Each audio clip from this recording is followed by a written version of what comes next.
ingin bertanya lagi tentang mimpi, silakan. Tadi saya mendengar sedikit ungkapan dari Bapak itu mengenai kekuatan, Pak. Jadi mengenai kekuatan itu, sedangkan memang kan seperti sabda Rasulullah bahwa Muslim yang kuat itu lebih baik dan lebih disukai Allah ketimbang Muslim yang lemah. Walaupun kedua-duanya itu ada kebaikan gitu, Pak.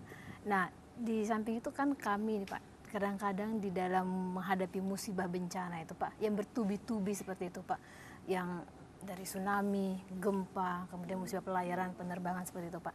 Jadi kadang-kadang membuat kami itu seperti terus-menerus menghadapi ini. Jadi kadang-kadang membuat kekuatan tuh kadang-kadang hilang mungkin berkurang gitu, Pak ya. Dan kemudian juga bagaimana kita menyikapi bahwa supaya kami yang para rescuer itu bisa menganggap bahwa ini adalah kita menjadi orang yang lebih baik karena kita yang berhadapan dengan musibah gitu. Dan kita berarti menangani secara langsung orang-orang yang katakanlah yang menghadapi maut. Harusnya kan kita lebih baik, Pak, seperti itu. Nah, bagaimana kita menata kekuatan itu atau mengambil kekuatan dari pekerjaan dan musibah dari tugas kita itu yang kita jalankan itu, Pak? Baik, ini saya akan jelaskan dengan membaca ayat ini. Jadi, ya tahu? Jadi bagaimana kita sukses, kita tetap kuat, kita tetap optimis, walaupun apa yang kita hadapi ini dapat menimbulkan pesimisme, dapat menimbulkan, kita baca ayatnya itu ya. Ayat ini sebenarnya pada mulanya berbicara tentang orang-orang Islam, Nabi dan sahabat-sahabat beliau menghadapi orang-orang musyrik dalam perang. Saya sering berkata bahwa sebenarnya perang itu tidak harus dalam bentuk fisik. Anda juga berjuang, berperang melawan keganasan alam. Ya kan? Berjuang. Mari kita lihat sekarang bagaimana petunjuk Tuhan menyangkut itu. Ya ayyuhalladzina amanu idza laqitum fi'atan fasbutu. Wahai orang-orang yang beriman, kalau kamu menjumpai, menemui dalam perang satu kelompok, ini untuk ayat ini, atau Anda menemui dalam suatu musibah, hal yang harus segera ditanggulangi, maka apa yang pertama petunjuknya? Fasbutu. Fasbutu itu artinya mantapkan sikap kalian. Kemantapan sikap itu lahir dari pengetahuan tentang situasi. Anda jangan bergerak sebelum. Nah, kemantapan sikap itu dalam perjuangan adalah kejelasan ide yang Anda perjuangkan. Kalau tidak jelas, sedikit saja gangguan sudah goyah.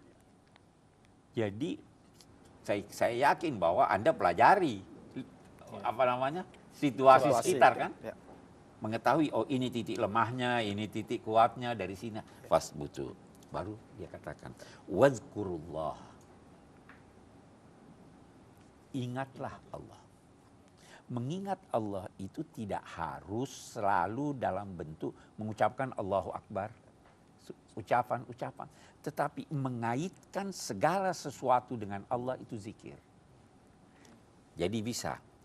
Tsunami itu bisa jadi zikir. Itu puasa Allah ada di sana. Bagaimana itu masjid Baitur Rahman?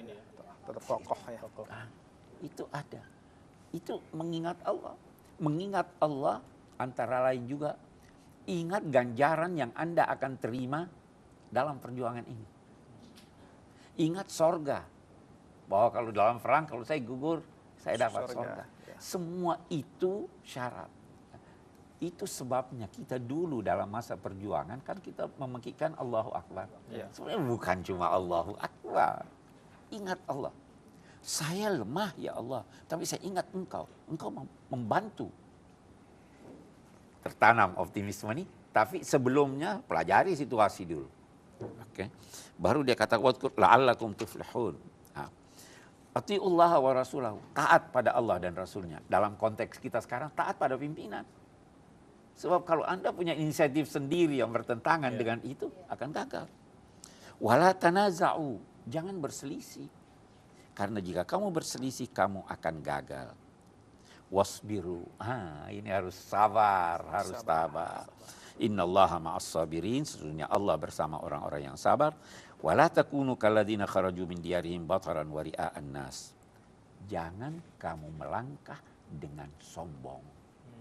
Dan jangan juga melangkah pamrih, ingin dipuji, ingin dikatakan. Ini syarat-syarat untuk mencapai kemenangan termasuk untuk saudara-saudara. Saya kira itu ya.